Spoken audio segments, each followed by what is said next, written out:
Hi అండి. Hello, ఎలా ఉన్నారు? Welcome to my daily cooking అండి. ఈరోజు ఫిష్ కర్రీ ఎలా చేసుకోవాలో నా స్టైల్లో చూపిస్తానండి. ఈ చేపను చూసారా, ఇవి జల్ల అంటారండి వీటిని. మా ఇంట్లో ఎక్కువగా జల్ల లేకపోతే రూప్చంద్ తింటాము ఎక్కువగా. రూప్చంద్ చేప కూడా చాలా టేస్ట్గా ఉంటుందండి. మీరు కూడా ఒకసారి ట్రై చేసి చూడండి. ఇవి వచ్చేసి కేజీన్నరండి చేపలు. వీటిని నీట్గా ఉప్పు పసుపు వేసుకొని నీట్గా క్లీన్ చేసుకొని చూపిస్తానండి. ఇవి పెద్ద చేప కదండి, కొంచెం కొవ్వు పట్టినట్టుగా ఉంటుంది, చాలా టేస్ట్ ఉంటుంది. కానీ నేను క్లీన్ చేసుకున్నానండి. ఇప్పుడు దీనికి ఉప్పు పసుపు కారం, చేపల కూర అంటే కొంచెం కారం ఎక్కువే పడుతుందండి. మీకు ఇష్టానికి మీకు రుచికి తగ్గట్టు మీరు వేసుకోండి. నేనైతే రెండు లేదా 2.5 టీ స్పూన్ వేసాను కారము. కొద్దిగా ఆయిల్ కూడా వేసుకొని బాగా కలిపి పెట్టేసుకుందామండి.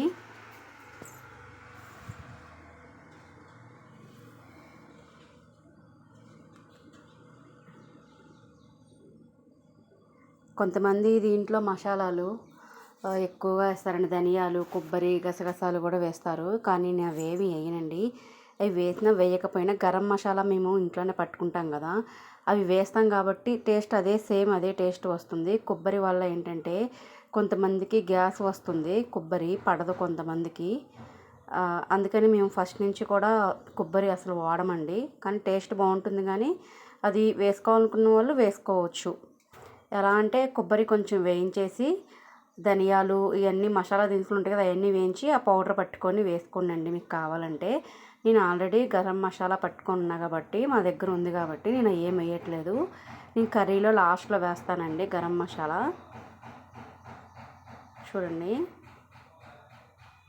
ఇలా కలిపి పక్కన పెట్టేసుకోవాలండి. ఇప్పుడు ఆనియన్ పేస్ట్, నేను ఆనియన్స్ పెద్దవి 4 తీసుకొని పేస్ట్ పెట్టానండి.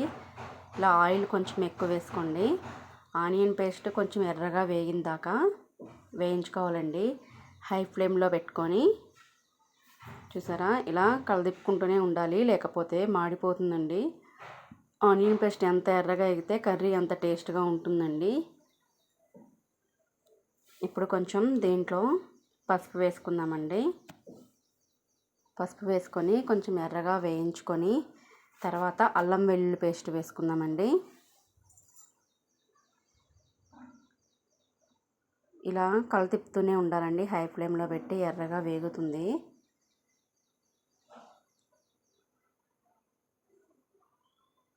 మనం గరిటె పెట్టి తిప్పకపోతే అడుగున మాడిపోతుందండి.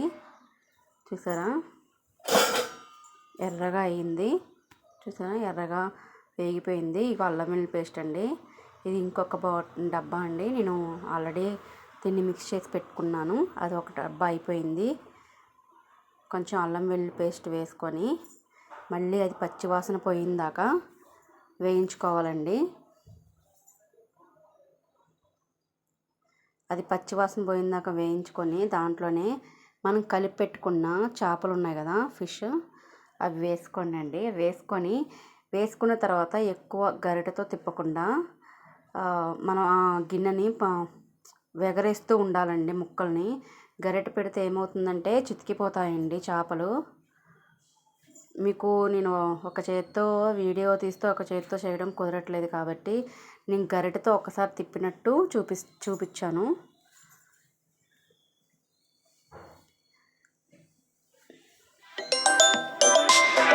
చూసారా, ఇలా ఎర్రగా అయిపోయింది.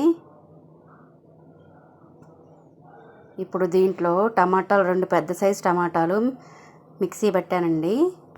దీంట్లో వేసేసుకొని ఇది కూడా కొంచెం మగ్గేలాగా చూడండి. కొంచెం మీడియం ఫ్లేమ్లో పెట్టుకోండి.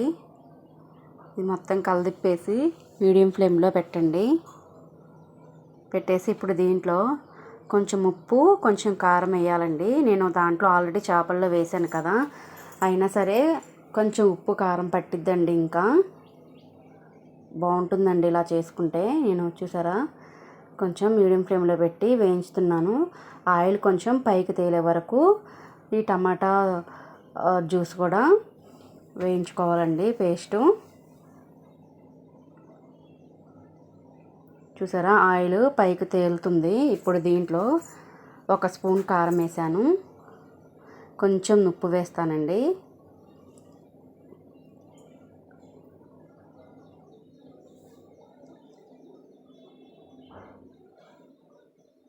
కొంచెం ఉప్పు వేసుకొని మళ్ళీ కలదిప్పుకొని ఒక 5 మినిట్స్ అటు ఇటు తిప్పేసి మనం కలిపి పెట్టుకున్న ఫిష్ ముక్కలు ఉన్నాయి కదా అవి వేసుకోవడమేనండి.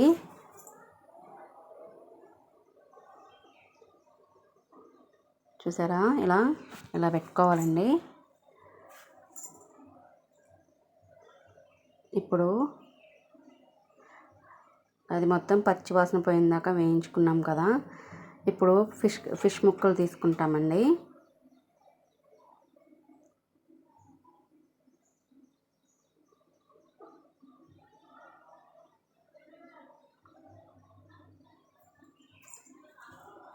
ఎంత వేగితే అంత టేస్ట్ అండి. టమాటా పేస్ట్ కూడా, ఎందుకంటే పచ్చివే కదా మనం వేసింది, అందుకు నేను ఒక 2 మినిట్స్ వరకు వేయించానండి. ఇప్పుడు మూత పెట్టుకొని తీసాను. ఆయిల్ మొత్తం పైకి తేలుతుంది కదండి, చూసారా.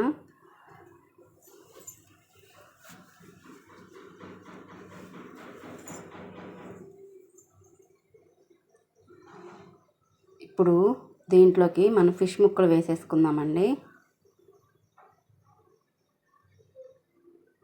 మీరు కూడా ఒకసారి ఈ చేపను ట్రై చేయండి, టేస్ట్ చాలా బాగుంటుంది. నేను గరిటెతో ఫస్ట్ వేసేటప్పుడు మాత్రమే కలిపాను. తర్వాత పులుసు పోసిన తర్వాత మనం గరిటెతో అస్సలు తిప్పకూడదండి. జస్ట్ ఇలా క్లాత్ పట్టుకొని అటు ఇటు తిప్పాలి, కానీ గరిటె అసలు పెట్టకూడదు. ఇలా ఒక 5 మినిట్స్ ఉంచేసి కొంచెం నూనెలో వేగనిచ్చేసి తర్వాత మనం రెడీ చేసి పెట్టుకున్న చింతపండు పులుసు వాటర్ 2 కలిపి పోసానండి. ఓన్లీ చింతపండే కాదు, వాటర్ కూడా పోసాను దాంట్లో. ఫిష్ కర్రీకి మెయిన్ చింతపండేనండి. చింతపండు పులుసు లేనిదే ఆ ఫిష్ కర్రీ అవ్వదు. అది ఫిష్ కర్రీ చింతపండు పులుసుతోనే ఉంటుందండి, చాలా బాగుంటుంది. మామూలుగా కర్రీగా చేస్తే అసలు టేస్ట్ రాదండి ఈ టేస్ట్. నేను అందుకే చింతపండు పులుసు పోస్తాను. కాకపోతే పులుపు చాలా తక్కువ తింటాం మేము. కొంచెం వేసి దాంట్లో వాటర్ పోసానండి, మొత్తం చింతపండు పులుసు కాదు అది. ఇప్పుడు దీన్ని హై ఫ్లేమ్లో పెట్టుకొని కొంచెం ఉడుకుతున్నట్టు పెడదామండి. ఇది ఉడికేటప్పుడు అప్పుడు ఉప్పు కారం చూసుకొని మళ్ళీ మీరు ఉప్పు కారం వేసుకోవచ్చు. చూసారా, ఇలా నేను మళ్ళీ 1 స్పూను కారం 1 స్పూను ఉప్పు వేసానండి, సరిపోలేదు. ఎందుకంటే చింతపండు పులుపు వల్ల ఉప్పు కారం ఎక్కువ పడుతుంది. మరీ పులుపు బాగా ఉన్నా కూడా బాగోదు, ఒక మీడియంగా ఉండాలి పులుపు. దీంట్లోనే కొంచెం కరివేపాకు, కొంచెం గరం మసాలా వేసుకుంటే టేస్ట్ చాలా బాగుంటుందండి. నేనైతే 2-3 పచ్చిమిరకాయలు కూడా వేస్తున్నానండి. ఇప్పుడు కరివేపాకు వేసానండి, ఒక పచ్చిమిర్చి సగంగా కట్ చేసి వేసాను. బాగుంటుందండి టేస్ట్, మీరు ట్రై చేయండి ఒకసారి. నా ఛానల్ కనుక మీకు నచ్చినట్టయితే సబ్స్క్రైబ్ చేసుకొని లైక్ చేసి షేర్ చేయండి. నేను పెట్టే ప్రతి వంట కూడా మీకు నోటిఫికేషన్ వస్తుంది. నేను చేసే వంటలు మీకు నచ్చాయా లేదా అనేది నా కామెంట్ బాక్స్లో పెట్టండి. ఇలా ఉడుకుతుందండి. ఇప్పుడు ప్లేట్ పెట్టేసుకొని మళ్ళీ ఒకసారి ఇప్పుడు చూద్దామండి. పులుసు చిక్కగా కావాలనుకున్న వాళ్ళు ఎక్కువసేపు మరిగించుకోవచ్చు కూరని, ఆ పులుసు ఇంకిందాక. చూసారా, పులుసు కొంచెం చిక్కబడితే బాగుంటుందండి. ఇంకా నేను ఎక్కువ సార్లు అసలు గంటతో తిప్పలేదు, పైన అన్నాను. అందుకే తిప్పితే మాత్రం ఆ ముక్క అనేది చిదిరిపోతుంది. గంట అస్సలు పెట్టకూడదు, క్లాత్ పట్టుకొని తిప్పాలి. మీకు అలా చూపిద్దామంటే నాకు వీలు కుదరలేదండి. ఒక చేత్తో వీడియో తీస్తున్నాను, ఒక చేత్తో చేస్తున్నాను నేను, అందుకని. చూసారా, కొంతమంది చిక్కగా తింటారు, కొంతమంది పులుసు ఎక్కువగా తింటారండి. మేమైతే పులుసు చిక్కబడిన దాకా ఉంచుతానండి. Thank you.